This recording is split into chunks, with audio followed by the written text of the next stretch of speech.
Good morning, maybe. Good evening, good afternoon. My name is 𝗂𝗃 𝗂𝗏𝗂𝗲, and this is the episode number 30. I didn't even share that with the ladies that I have now. This is the 30th episode of Let's Humanize the Workplace. And I know that the workplace at the moment is different, is challenging, especially for those who are working from home. But I still feel the need that I have to go live with this broadcast and go on with the broadcast, because there is so much that we can learn from each other, and there is so much that we can inspire each other for. So my name is 𝗂𝗃 𝗂𝗏𝗂𝗲, and I'm the workplace wellness advocate, and I help managers with keeping their team members healthy, happy, and safe. And that can also be remotely. So I'm also going to ask you if you could share this broadcast with your viewers, with those who are listening, because there will be four talented Black women of color. I'm very proud to introduce them all, and we are going to talk about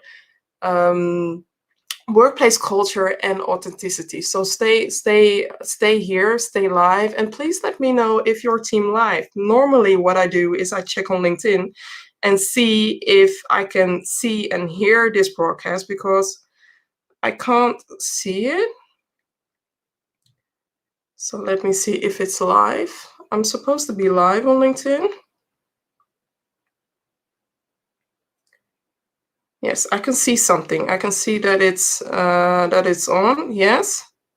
And let me know if you can hear it. So let me know if you can see or hear something. Yes, I can hear myself. Okay, that's fine.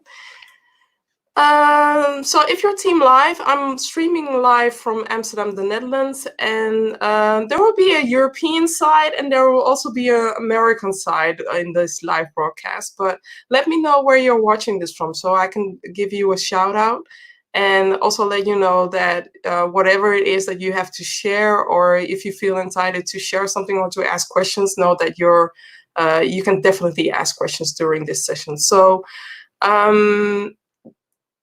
I also want to support, all those people that are working in the vital function. So all the nurses, all the doctors, all the people that are really helping us to be safe. And they are asking just one simple question, and that is for us to stay at home, stay safe, and remain at home. Don't use this period as it is. Don't use this time as you're going on spring break, or you're going to the beach or to the park. Know that you can be safe, and know that you can still, do some walking around or minimize playing, but know that please stay at home, so that this virus can so that the doctors and the nurses can find the time to help people, to save people. If they are overflooded with a lot of sick people, then they won't be able to do their job. So please let them do their jobs and stay home as much as possible. The next thing that I wanted to highlight is now is the time for companies to show their true colors. And I also wanted to highlight 𝗂𝗏. 𝗂𝗏 shared it, 𝗓𝗂𝗵𝗂𝗏, she shared this. And once she shared this, it really hit me, because now is the time for companies to really show their true colors, especially now with the way how they are dealing with this whole pandemonium, right? So I see a few comments coming in, and I'm going to let them pop up. Okay, yes.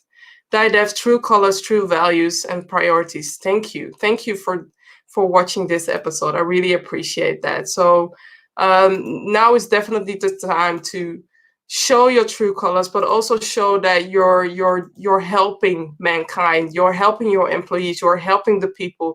I see a lot of companies stepping up for humanity, stepping up for the society. Even here in the Netherlands, there's an international bank providing laptops for children in need.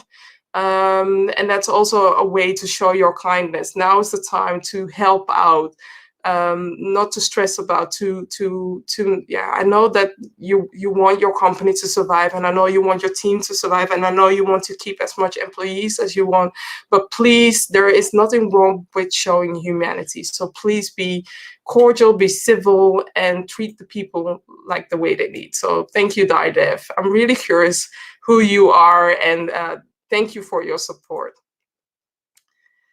The next thing that I wanted to address, and I wanted to address this because Monique Arrington, one of our guest speakers, was sharing something about loneliness, and which made me think about, okay, what are the challenges regarding remote working, right? So this research that Buffer and AngelList has done, they did it beginning of February. So this was before even the corona outbreak in Europe, in the United States, but it was in Asia, right? And they did this research regarding collaboration and communication. I know that a lot of you are new to remote working, or a lot of you are new to working from home extensively. A lot of you are also new to working from home with the kids, which can be challenging. I mean, my son is here as well, not here in this room, but we're quarantined as well at home. And I have to be a teacher, and I also have to do my other stuff, right? And also have to see, I also have to recharge myself. So it is challenging, but know that you don't have to strive for, you cannot strive for perfection. Just do what you can do, and know that you need the time. You also need the time to invest in connecting with people, because the second thing is loneliness. Please do something about that loneliness. So please address ways that people can connect with others, or call somebody, or do a video chat with somebody. And if you don't know how to do that, or do the video chat, or need some extra tips regarding connectivity, just know that I'm here to help you through that. And also not being able to unplug, because I can realize that now your work situation is also at home. And mostly, you know, when you go from work, you can close the door and leave the workplace, and then your day ends, but now your day continues. So there are ways to unplug yourself, but know that you're not in this alone. Please, let's support each other, help each other to get through this, and prevent, you know, mental illness happening, because you can loneliness can end up in a depression, and it can also maybe end up in a burnout. So this is the time that we need to support each other and let each other know that, are you okay? Ask each other questions, and stay in touch with your team. So I'm going to look at the LinkedIn live now and see if there are any comments. I see a lot of viewers, so thank you for watching all. And I'm also curious if Buffer and AngelList are going to conduct a new survey after Corona. So please know that remote working is not the new, it is a new normal now. It's a new forced normal, and know that there are so many people that don't know how to deal with this. So please bear in mind that you provide people the tools, provide people the tips, and stay in touch with people. That's what I wanted to share. And now I'm going to bring the ladies up. So first, let me see. So now we switched up. Here on the top is Europe. So the first lady, Dannique. Dannique is Dannique is a team culture expert, and she helps managers to keep their team happy and well. She produces bespoke events and workshops that focus on building a healthy and positive company culture. And the second lady is Monique Arrington. Hey. And Monique recruits the A players for businesses that are mission-driven and fixes the broken recruitment process. And last but not least is Tammy 𝗔𝗏𝗄𝗏, Tammy. Tammy is a healthcare professional with over 15 years of experience, and she's the founder of PCQ Consulting, where she consults companies with culture, compliance, and quality. We have lost Dannique, so I hope that she's coming in. But in the meantime, what we can do is have a conversation, do the questions. So Dannique is back. Yes, welcome back, Dannique. So now the European connection is like that. Okay, the first question. What is your connection with humanizing the workplace? And I'll start with Tammy. So my connection with humanizing the workplace, like you said in my introduction, I've had about 15 years of experience in the healthcare industry, and I've worked as an employee, I've worked as a manager, and I've worked as a director. And one of the things that for me, what's big was making sure that I understood my employees, not just professionally, but personally, that I understood what their challenges were, not just professionally, but personally. And so I think that's one way that you humanize the workplace, is understanding your people, sometimes even more so on a personal level. And if you get them personally, you can figure out what drives them professionally. True. And Monique? Well, I have been recruiting for about 15 years now, and I've literally built cultures from ground up. So really being able to humanize those cultures and be able to have more of an authentic workplace where people can, communicate better, or they're able to go ahead and really talk about their struggles and how that impacts their work, is something I've already done. So now I'm just trying to do that every business I can, one business at a time. Especially now, the communication is a huge thing at the moment, right? 100%, yes. Yeah. And Dannique? So I've worked throughout the HR function for a number of companies, and realized that the function needs some work. So I've spent some time over the last few years just doing some research and trying to figure out what was missing within the function. And I really thought it was the human side of it had gone. It had disappeared. It was a business function, and which is why I was spending lots of time dealing with people who weren't really happy with the things were working for them, because everything within the function was business focused as opposed to people focused. So here I am trying to. It's stuck. And get the focus back on goal. Dannique, I think that regarding your video, see if you can attach your image so that we can still hear you, because you tend to be stuck sometimes. Yeah, my signal's so bad because our broadband works terrible in the UK at the moment. So let me see if I can get my picture and I'll come back in. Yeah. Yes. Let me see. What is a workplace culture, Monique? So a workplace culture essentially is the interactions that a company has with their employers and stakeholders as a whole. How do they treat each other? And the way I love to define this is, how do they treat each other when no one is looking? How do employees treat each other when no one is looking? How do VPs treat each other when no one is looking? Those core philosophies and principles that they give out, those mission statements that we love to talk about, those are just backbones to actual actions. So a culture is merely just actions that we actually make an ecosystem for in a culture. So, right. So a family could be a culture.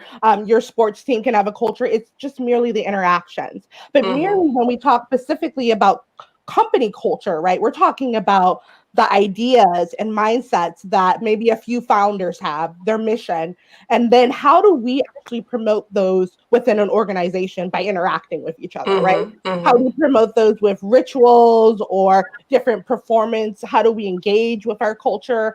Those are pretty much essentially the culture. Yeah. My favorite. You mentioned that it was a backbone, but regarding the mission statement. But sometimes when I see a mission statement from a company, it tends to look like window dressing. Definitely. I would say a lot of companies have backed away from that.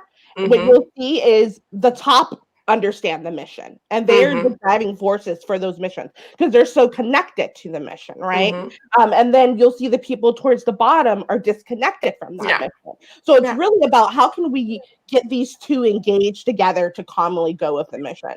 I think in essence, most companies want that mission statement to be their backbone, but it's the actions that are lacking, for lack of a better word. Can you repeat that? Just that last sentence again.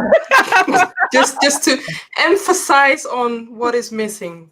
It's the actions, is being able to walk the walk and not just talk the talk, right? If you have a mission of, open communication, making sure that all of the employees can speak up and give feedback about what's going on in your organization, not just the VPs, but if an analyst has a question or has something to give to the org, that they feel that they can actually do that without repercussions, without, those repercussions. That feels like I'm sitting in church where you're preaching.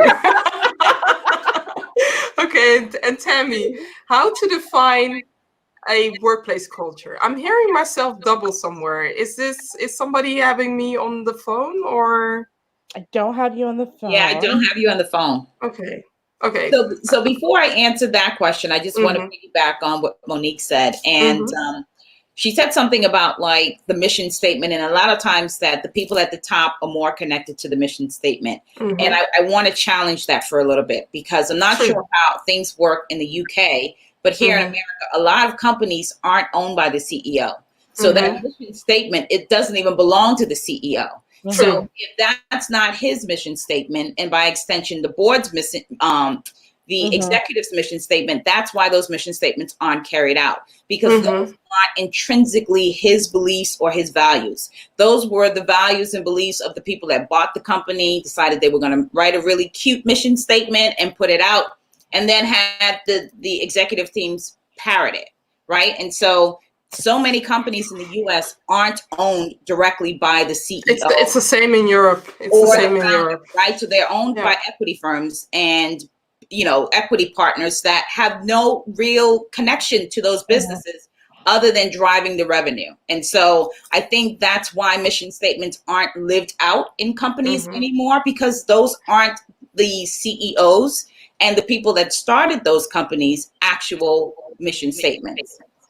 So that defined work culture is the way that we behave and interact with one another. How do we? Would you rather have?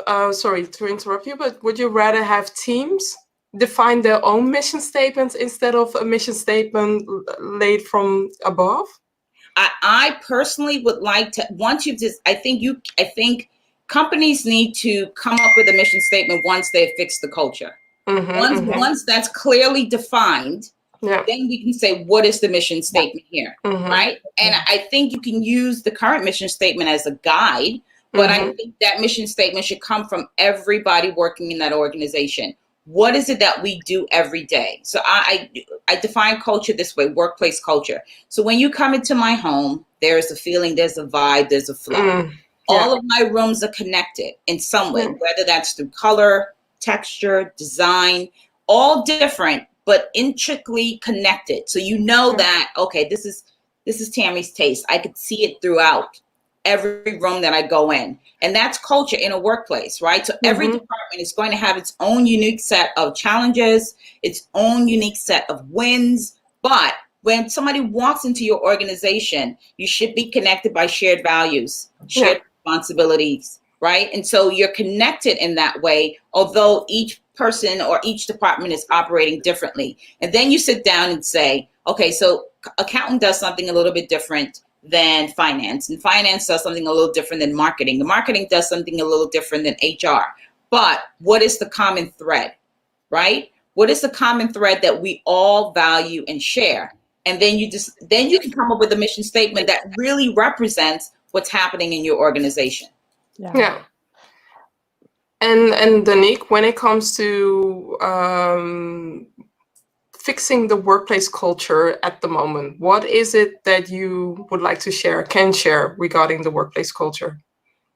I think, can you hear me? Yes, I can hear you loud and clear.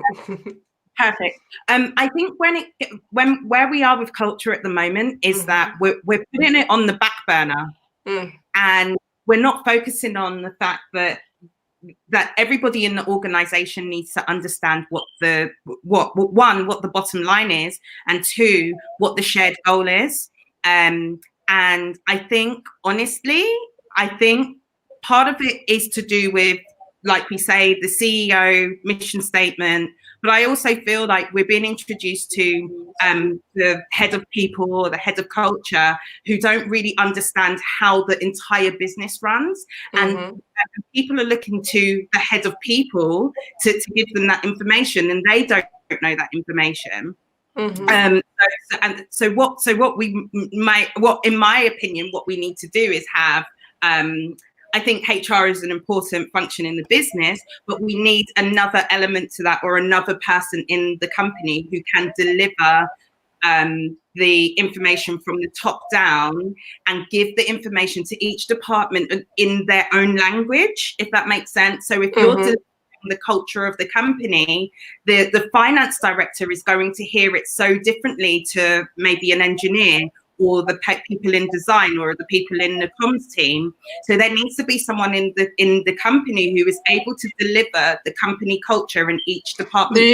Do you feel that this role is for a diversity expert, or the diversity role? Because mostly what I've recently read about diversity officer is that they not all companies, but I read a negative example, as in the diversity officer was put in power and they received certain responsibilities, but being the person that can be honest, who's pinging in the background, be honest, being honest about the ability to be able to tell a CEO, we shouldn't be going to that direction, we should be going to this direction. Most of the time they don't have that authority. Most of the time they don't have that power. Yeah. And I think that this is the problem, and this is why we have D&I people in companies who are doing really good work, really good research. They're not able to implement anything in companies because they are still being managed by sometimes the people who are hindering the company of the culture. So we need, so hence why, people like myself, Tammy, Monique, we are doing this as consultants. We're impartial. We can walk into someone's company, which I think makes sense. I think you have your HR person in the company who is managed by the CEO or someone in the leadership team, but you have to come to your company feedback without the repercussions. Yeah, so when it comes to D&I, you believe that what you're saying then is that the chief diversity officer should come from outside, not from the inside. They should come from outside, or the investors. Yeah. What do you ladies think? I agree with Dannique, and Dannique and I have conversations all the time about this. And I remember HR director, whose title was head of people, she said to me, she said, well, who do you think should be head of people? And who should they report to? I said, they should not be reporting to the CEO. Yeah. Because for a lot of organizations, the culture that's toxic and that's been driven sometimes come from the CEO. And so how is the person that's reporting to the CEO really going to affect the culture change in an organization when the person that's creating the toxic culture is in fact their boss? How does that work? It doesn't. And so if a company is owned by an equity firm or partners, that head of people job should be reporting to them, because their job is to watch out for your investment. And I think the problem with a lot of times with equity partners and why you don't see them get involved, because a lot of these people they're buying companies for a 5-year time span. They don't intend to be there for more than 5 years. And so in that 5 years, do they really care that the people like working there? No. Do they care that turnover is high? No. Especially if that company is still generating revenue, right? And so I think some of the challenge for us in the consultant space is trying to impart to these investors that, yes, your company may still be generating revenue, but it's going to, sorry to stop you, but it's going to play a bigger part, because there is a generation standing up, especially when it comes to the investors, that they want to look at their how do you say it, their global reporting, where they put the environmental impact and also the diversity impact in the reporting. And I know it's a start, of putting that in the global reporting, but we want to see more. We want to see it going better. And there's luckily, you know, a generation standing up that we're looking beyond the figures. We're looking beyond the return on the investment. We also want to see the environmental impact, the human impact of our investment. Oh, for sure. And I think millennials definitely leading the charge in that. And I think that's a great thing. I think companies are looking, employees are looking now, not just on whether or not a company will pay them well, but are they socially responsible? I was looking for that word. Thank you. Thank you. Definitely want to be a part of something where they feel that they can contribute to a greater good. And that's for all people, whether you're an employee or a manager or a supervisor, everybody wants to be a part of the greater good. And so, you know, the thing with the investors is trying to impart to them that, yes, you're here for 5 years, but in 5 years, if your takeaway revenue from flipping this company is 10%, I guarantee you, if you had a better culture in that company, you probably could have walked away with 20%. And so while you think culture doesn't matter, you're leaving a lot of money on the table. You're leaving so much money on the table in flipping flipping your organizations. And that's why I think equity partners really need to have, whether that's a consultant or a company that's an arm for them that watches over the culture aspect of their investments. I just wanted to share that you touched on something that is so important, because they forget that culture eats strategy. That's what Peter culture eats strategy. So it's so important to invest in culture. So thank you, Tammy, for adding that on. And when it comes to this question, so what can people do to create a positive workplace culture? Employers and employees, what would you have to share on that, Monique? I think it comes down to empowering employers and employees to be able to speak up about toxic culture when we see it without any repercussions. I've been glad to be able to work with tons of VC startups here in the Bay Area. I'm in San Francisco. And one thing that I do see that is done on purpose very well here is that radical candor, that ability to be able to say, hey, to the CEO, this is not working, and this is the reason why it's not working, and I'm going to go back to my desk and still do my report, but I want to let you know that this isn't working. And then that CEO being able to take that information, take it to the higher ups, and actually form a committee where we can now look at the culture. I think it's more than just a head of people's responsibility here or a third party's responsibility. We should be forming committees within organizations to maintain culture. And that has a lot to do with being able to feel safe within the organization and to feel empowered. So if you don't feel safe, if you're not empowered, then you'll never be able to actually create a positive culture. But so the first thing to do is to empower your employees and your employees to be able to give that feedback to create a good culture. Then it's also to understand that your culture is going to change. It's fluid, right?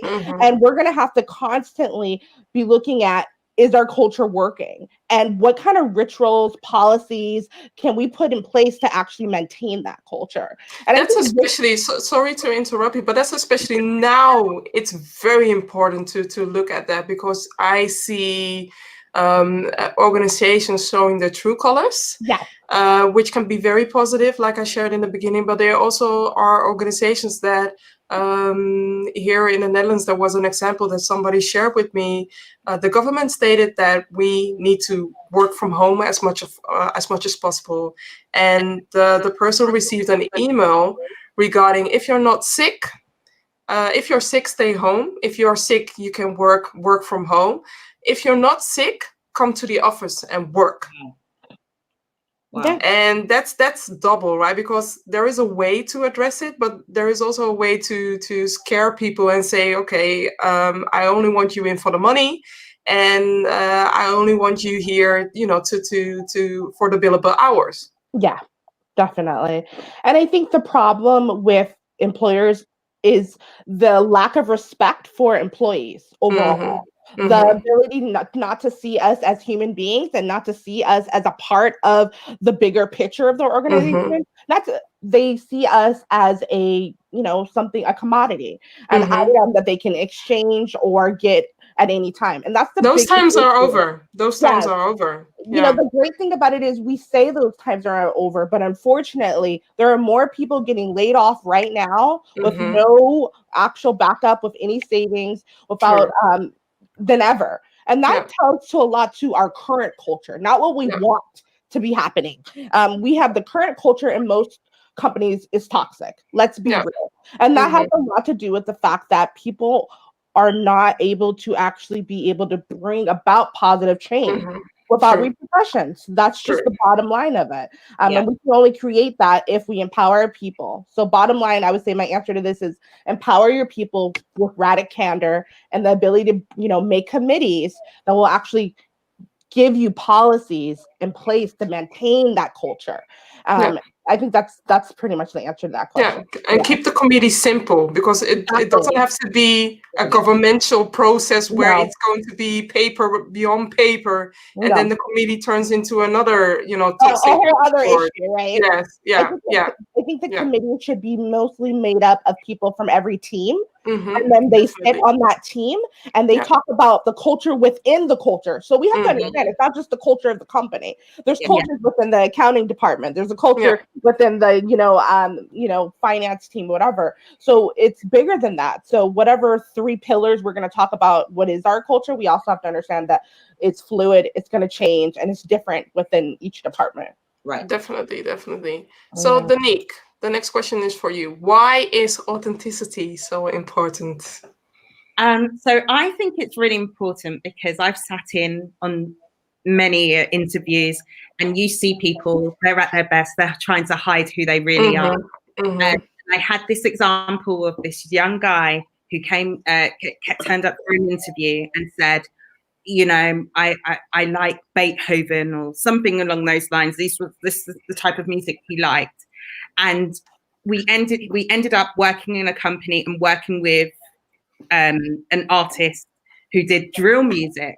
And we did someone who could resonate with this artist. And because the guy who we interviewed hadn't told us, so actually, in fact, that's really the type of music I like, he missed out on an opportunity. So I think it's so important, one, because you want to know that when you start that job, you are going to be the right person for that company. That company is going to be the right place for you, because we're going to find out who you are. When we find out who you are, we will then get to a place of this is going to be tricky if they discover something about you later on. So it's really important to walk into a company and say, this is who I am. If you don't like it, tell me now, so I can, you know, we can leave this here. There's no point in walking into a company and trying to be your authentic self in 2 years' time, because nobody will respect you. Yeah, true. No, I definitely believe that. And also, without you being your authentic self, you'll end up maybe in depression or maybe in a burnout, and losing yourself for a company. It's never worth it. It's never worth it. So please be respectful of yourself, but also know that starting yourself on a good foot with the truth is always better. Always. I mean, you're never going to win friends not being. I have 3 questions or 3 remarks from Caroline Ribeiro Nelson. So she says, it's a great discussion, ladies. So it's important focus. An important focus is a clear and a shared understanding of organization's unique culture. She also shares, I think D&I is an intrinsic and essential part of culture. Without this, it cannot be fully inclusive or authentic. And the next thing that she says is a mission statement are unfortunately put together from a standard perspective rather than taking the time and the effort to involve different parties contributing to an authentic commitment. So I think she agrees with all of us right here. Regarding the next question, what can we do to encourage authenticity in the workplace, Monique? So I'll just keep saying the same thing over and over again. No, just repeat it. No, repeat it, please do. No, but I would say empowering is the number one thing that we can do for employees, is empowering them the ability to, but also creating actual policies that are going to uphold the culture that we have. So for instance, if one of your cultures in an organization is giving feedback to one another, that you guys embody radical candor, then you guys should have some type of, meeting once a week where you guys actually give feedback in an open public setting and be able to create dialogue of change, right? So it's not just saying, hey, this is our mission statement, oh, we believe in feedback, but we also, this is a policy and everyone is included and it's mandatory and it's not a voluntary type of thing. And this is one of these policies that we're going to put in place.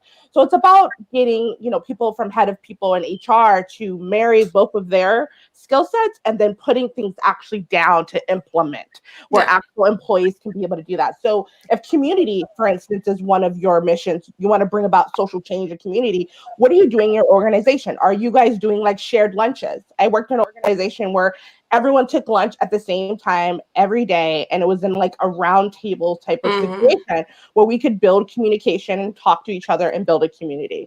So it's about being able to back up those mission statements, back up what you're looking to do with actual policies and rituals. That is essentially what we can do to encourage that. I definitely have something to share on regarding feedback, because you did mention feedback, but note that a lot of people don't know how to do the feedback. So what I share is sometimes people deliver feedback as if they are in the Texas Chainsaw Massacre player, where they butcher, the feedback receiver. So I would like to add on, if you don't know how to give feedback or accept feedback or receive feedback, please, feedback training should be mandatory within each company, because we don't know how to deliver the message without keeping the person intact. Yes, exactly. I was about to make that point too. I think you're absolutely right. Feedback should be a part of your HR training. Everyone should be getting interviewing training, how to conduct the interview, how to look at a job description, how to do feedback training, how to have soft skills, communication skills with them. But most companies don't invest in training. So we know that's already an issue. But to bring back the authenticity part of it, how do we promote that, is really just creating policies and then actually being a role model. Like the CEO has to be authentic. Your managers have to be authentic. Everyone from the top down need to be who they are. Thankfully, I've worked for companies that have done this well. A lot of startups have done this well here in the Bay Area, being able to be your true self at all times, but also realizing that can change. And your company is going to have to be okay with that changing. I'm not going to be the same person if I stay in an organization for 10 years. I might be a completely different person than when I started. So it's still that tricky communication. But you have changed. You've changed. Well, that's a wonderful thing. If you haven't changed in 10 years, don't worry. Right? Exactly. So that's how I would go about doing that. Okay, and Tammy? I was going to say, and you kind of got to it before I did, but a lot of people don't know how to give feedback and how to receive feedback. And that's something that, you have to be taught and trained how to do. And so I always encourage my managers when they would talk to employees below them to tell them how they receive feedback. Right? Tell me how to communicate with me. And there's a lot of cultures within a culture. I think Dannique and I were talking about this on our many conversations, but we were talking about, like, I am Caribbean. Monique, I'm assuming, is an American. Dannique is a British person. We're three Black faces with three different cultures. And how we interact is very different. How we communicate is very different. And so a lot of managers don't know the cultures within their cultures. So they don't know that they have an employee that's from Colombia and that the way she communicates, it's not disrespectful. That's just the way they talk. Or that you have a British person who is a little bit more direct in the way that they speak, and they're not trying to be mean. That's just the way they come from a culture that they're very direct. And so a lot of times we don't even understand the cultures we have within our culture. And so that's because we don't take the time to know. We don't take the time to know our employees and know the people that are actually working for us. And that's why it is important. Employees, figure out who they are, where do they come from? You know, what music do they listen to? What kind of foods do they eat? How do they communicate? Are they an expressive family? Are they a more reserved family? And if you learn these things about people, you will slowly begin to learn how to communicate. And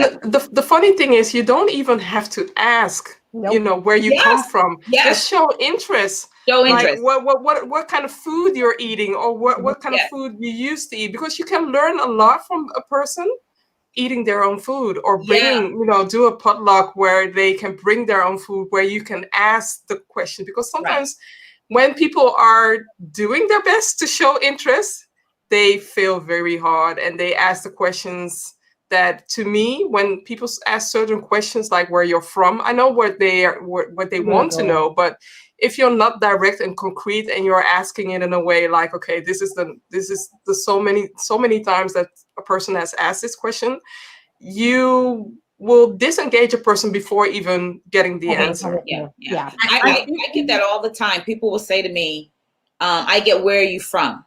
And what I know what they're asking me is, you don't seem to fit into an American culture that I'm used to. And I'm trying to figure out why you're different. So where I think we need to get to a place where we get comfortable with people asking us that question. Yes. We need to get to a place where, because, you know, some people just don't know.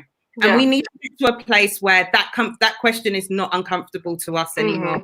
If we want people to take us, you know, because once we tell them, if they get it wrong again, we know they're deliberately getting it wrong. If we have that conversation and we take that uncomfortableness out, or remove it from us, and we just deliver the answer that they're looking for. Once we, you know, have the conversation again, if they get it wrong, they're deliberately doing it. And then that's a different conversation. Okay. But regarding I can ask the question, just because people are not experiencing me in a Black American way. And so if you're not experiencing me in that way, you will ask, can I ask where you're from? And I honestly never even take offense to it, because I understand why they're asking that question, because my culture of being Caribbean is showing up in me. And so, what are you doing? Is the spice coming up?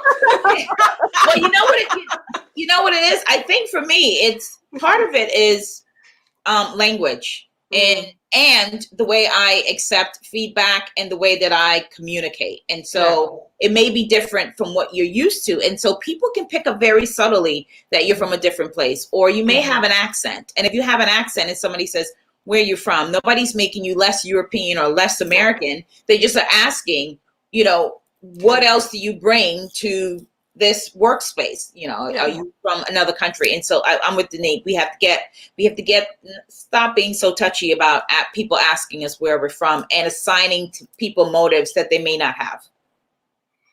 I'll let that thought marinate. So can you share 3 examples of role models or companies that really show authenticity? Well, you know, the funny thing was, I would say before this coronavirus, in my opinion, is slightly changed.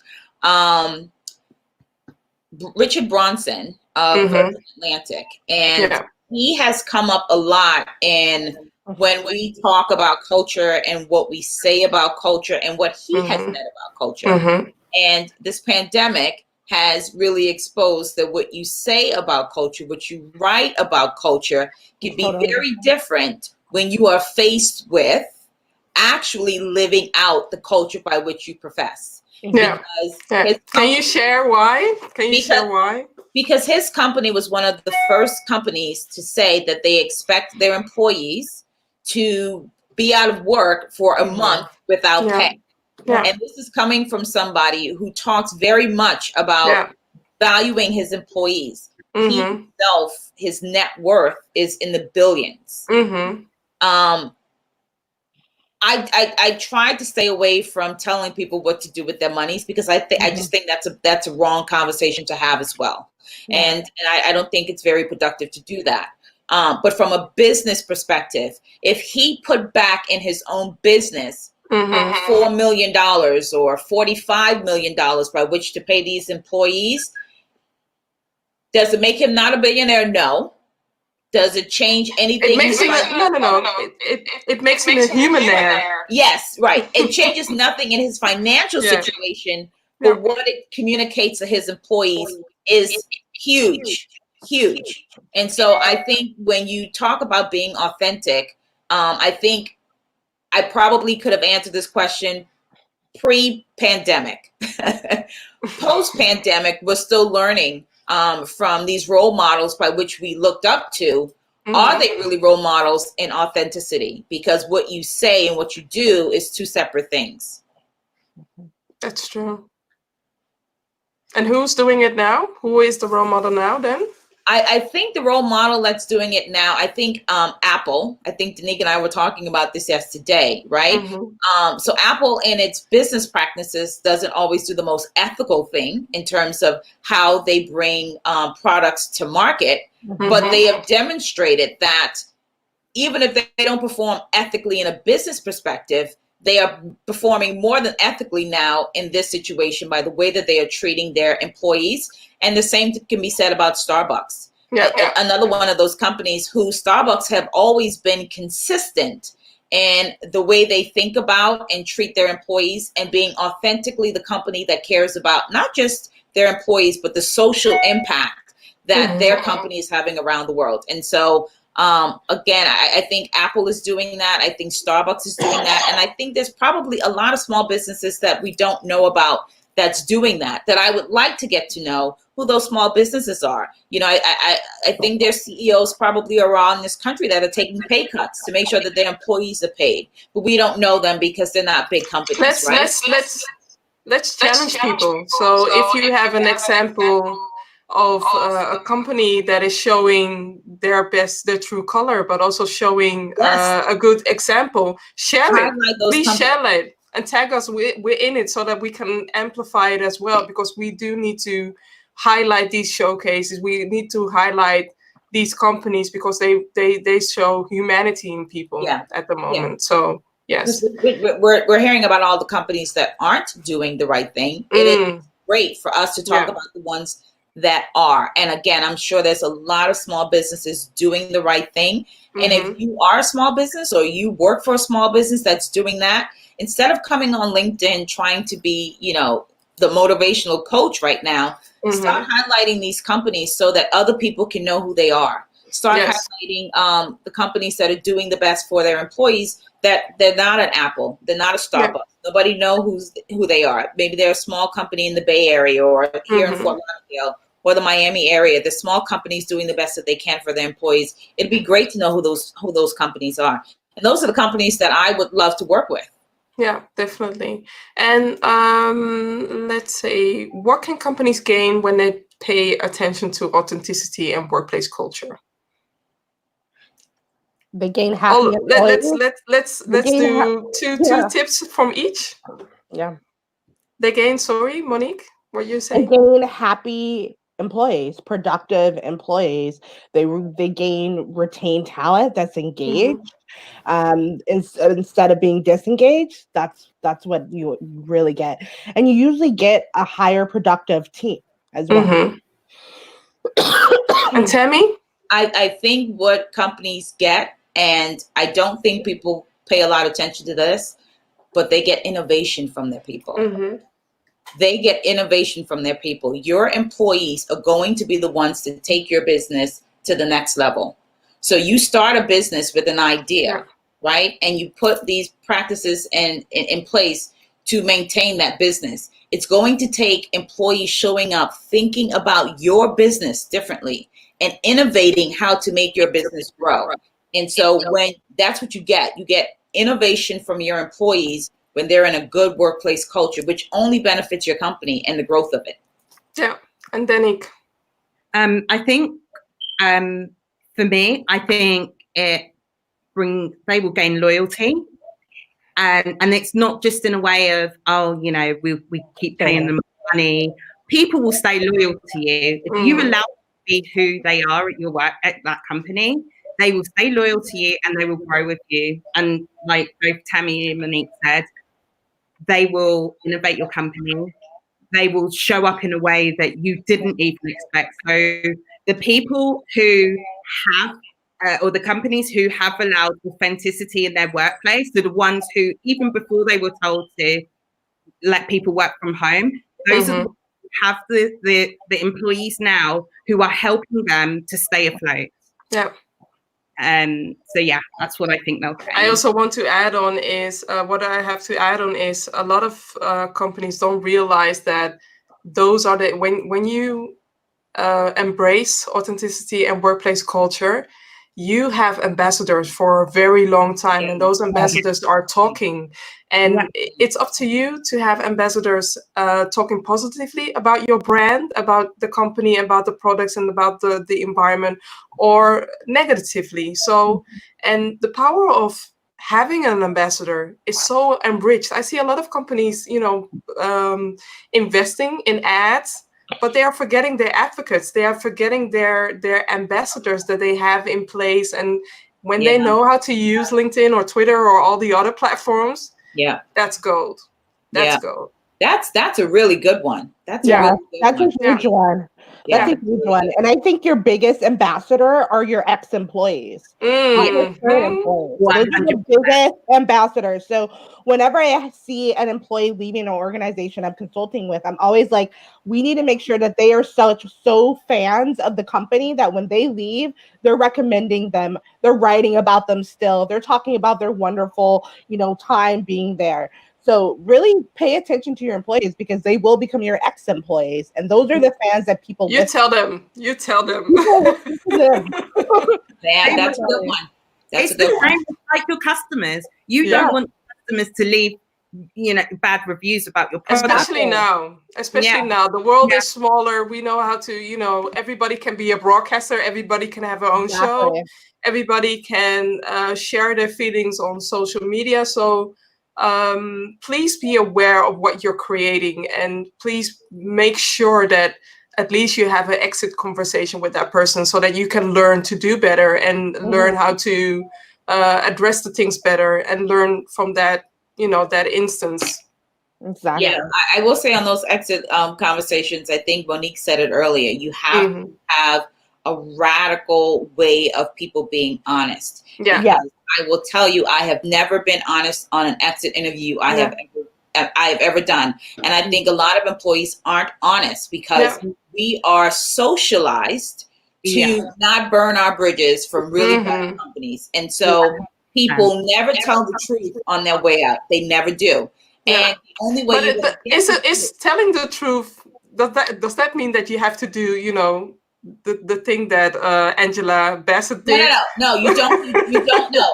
No, telling the truth doesn't mean you have to burn the bridge, but it's telling the truth about what your experience was that made you leave, right? And so it may not be a pleasant one that the managers want to hear. It may not be a pleasant one that even the CEO wants to hear.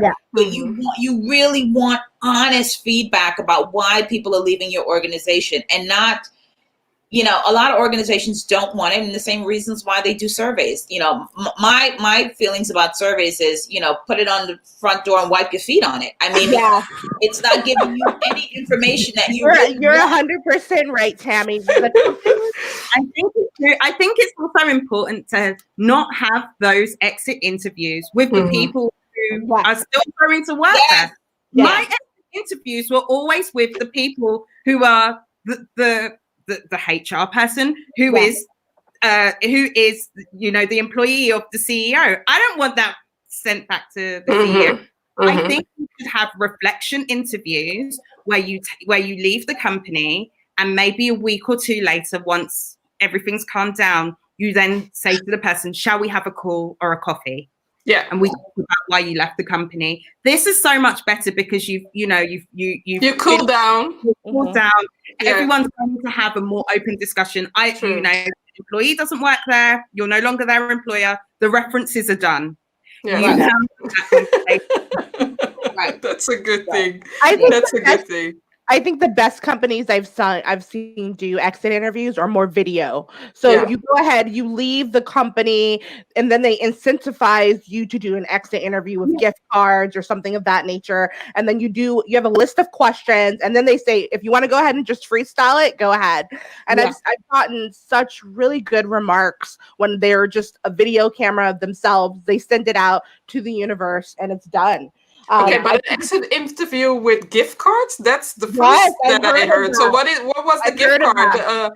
A $500 gift card, or what? No, what the company that was doing it would need to be $1,000 for me.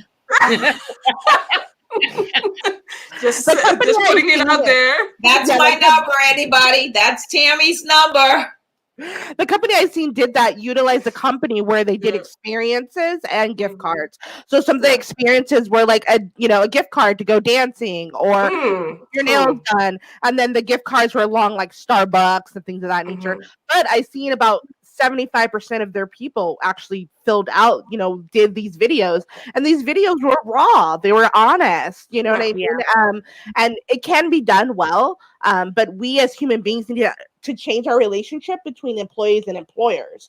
We need to realize that we don't need to fake it all the time. It's so important that employees are real 100% of the time about what's going on. Because I think a lot of the times then even managers get fooled into what they think culture is. There's no one being honest about what's really going on. You guys are all going in little private little sections of the office talking smack about the culture, but no one has gotten the balls to just go up directly to the CEO or go directly to their manager and say, hey, this is the problem.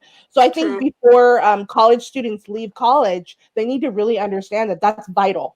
That you being able to communicate with your manager and your boss and let them know what's working, what's not working, and your ideas is so important. We can only push work in that direction if we all do it. If there's also find people surrounding you, right? Don't be alone, especially now that we are quarantined. Loneliness, like I shared before, loneliness can be a thing, but know whatever you're facing, you're not the only one who's facing that. So find people surrounding you. Like I found these ladies on LinkedIn. The last question, because I have a dream and I have a wish that in 2025, the world will be in a much better place as it is now. So what is your wish for 2025 when it comes to humanizing the workplace and authenticity and culture? Well, I think mine is secretly coming together because now, I mean, just, take aside what's happening with the world. Everyone's working from home. Yeah. Companies are now going to have to add this to their strategy. They have to. They cannot be saying that they are not flexible anymore because they have shown the flexibility already. Yeah, they've shown that it can happen. I think, and for me, I think allowing people to just be authentic and stop saying, well, this is how it is. Right. But what is it? Banks used to be different to how they were 20 years ago. So I want more people to walk into the workplace and not have to put their phone voices on anymore. This is my wish. And then once that happens, everything can move forward. Yeah. Thanks for sharing, Dannique. And Monique? I think it's about humanizing the whole process. So humanizing things from the interview process, really talking to people as if they are humans and not a commodity. I think it's really going to be the biggest issue when it comes to humanizing and bringing authenticity in the workforce. And I also think just being able to be yourself. Period, with everything. If I have natural hair, if I have curly hair, if I have dyed, if I want to wear holes in my shirt, like really understanding that when you work in an organization, you're there to do your work. You're not there to be a clone of what the organization wants you to be. So that I think is going to, what I would envision is no more clones, 2025. No more Definitely. And this rawness of not only us showing up at work, but us showing up, period, in life. The biggest issue is that we don't show up in life. We're not real in life. And when you're not real in the real world, you're just carrying over those habits into work. It's not that work is these toxic place and these habits. No, we're these habits 24/7. But that's why it's also important to know yourself, to know your values, and to know these are the values that you uphold and that should be matched within the organization. And if it doesn't match, sometimes it doesn't mean that the company is the right company for you at that time. Exactly. Yeah. I think I will piggyback off of Monique about what I'd like to see in 2025 is I'd like to see every single person showing up as their whole selves to work.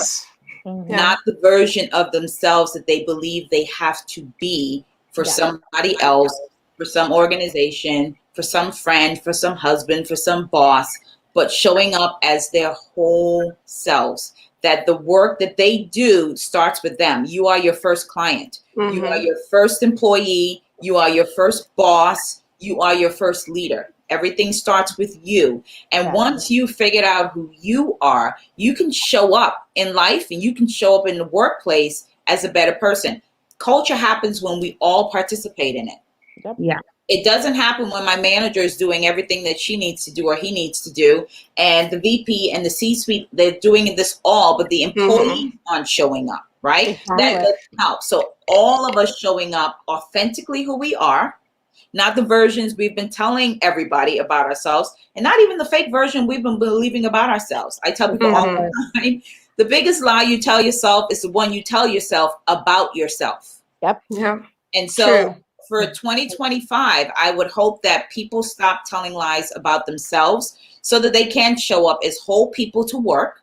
And if we all show up as whole people, our culture shifts. Exactly. And that's I have to share some shout outs. So Timothy is watching, Timothy Ball. He says, keep up the great work, Vivian, Dannique, Tammy, and Monique. And Michael Groenewald is sharing, talk to humans as humans, and very good discussion. Just like you want customers to be brand ambassadors, ideally employees and ex-employees will be that too, definitely. Yeah. And you shared something. You shared something about. I think I lost my question, but I really wanted to ask this question, and now I've lost it. Can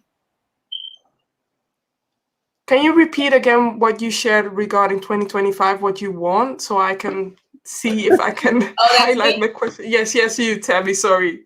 Well, I was saying that when people show up as their whole self, when they stop lying about who they are, and when they come into the workplace being authentically who they are, and if we all show up that way, if I've done my work, my inner work, to understanding who I am, what motivates me, what drives me, and you've done your work, and Dannique's done her work, when we show up as whole people. Exactly. That's what I wanted to ask, because we, is there hope? Because you're sharing, Monique was sharing something about, and this is my last question, otherwise we're already over time now, but if you have 5 more minutes, then I really wanted to ask this question, because Monique shared something about startups, about new companies that are really, really being mindful regarding the authenticity and regarding the culture. But what about the big companies? Is there hope?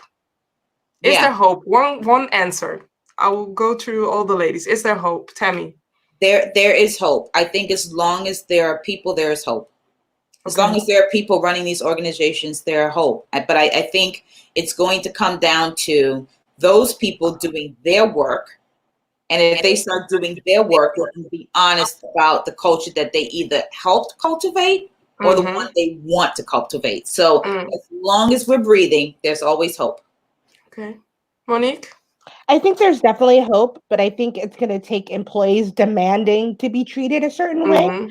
I think it's tired. We need to stop asking, and we just need to stop partaking and working in organizations that do not promote positive workforce or create authenticity. Just like as if you don't buy enough lemons, eventually they're going to come out and ask you, why aren't you buying lemons? Well, we're not buying these lemons because they're sprayed with pesticide. The same thing comes down to work and how to change it.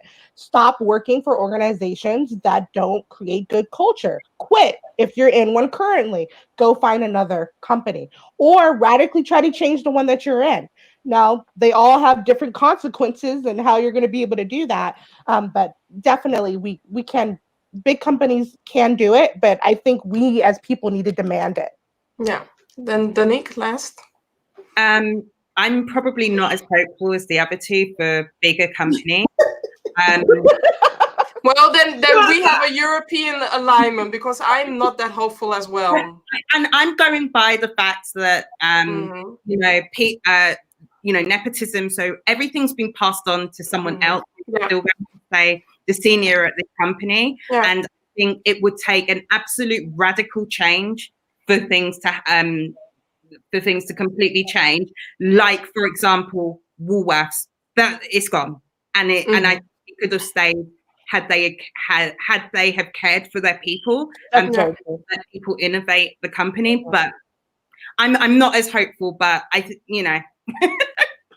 Listen, I think it takes is one person. I think if you had asked Black people before Martin Luther King, do you think we will ever be? The answer probably would have been no, because all of the circumstance around it said, nah, this is just not going to be. This is not going to be. But it just took one person saying, I think we can do this differently. And I don't think it's going to happen overnight. I don't think it's going to happen as radically as we here on this platform would like to see it happen.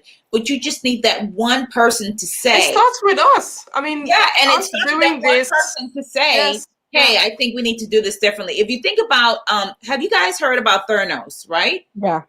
The company that went under, where she was supposed to be the first woman billionaire. And it's the grandson of the guy bankrolling this company, the 23-year-old, right? There was all the conditions that just said, keep your head down, make a lot of money, don't make any waves. But he was like, I can't. And that one decision, right, from that one guy in this family with a whole lot of money, to say, yeah, this isn't right. So although we have companies where it's passed down and it's nepotism and the son gets it and the grandson gets it, you don't know what that grandson is going to do when they do get that company, the change they're going to make. And so, yeah, I am hopeful. Like I said, as long as we're breathing, there's hope. Yes. Thank you, ladies. Thank you, ladies. I really enjoyed this conversation, and let's see, maybe next quarter or maybe in a few months' time, repeat this session with a different topic, because I really enjoyed it and the time flew.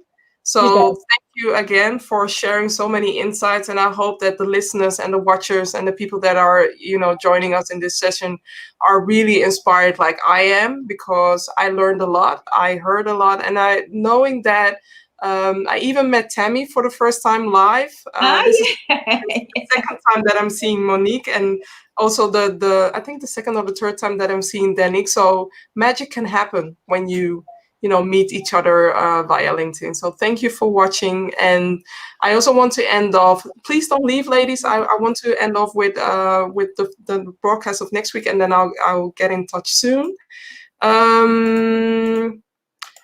The broadcast of next week. So upcoming Thursday, I have a broadcast in Dutch, which is about pregnancy discrimination, drugs, alcohol, and we'll also talk about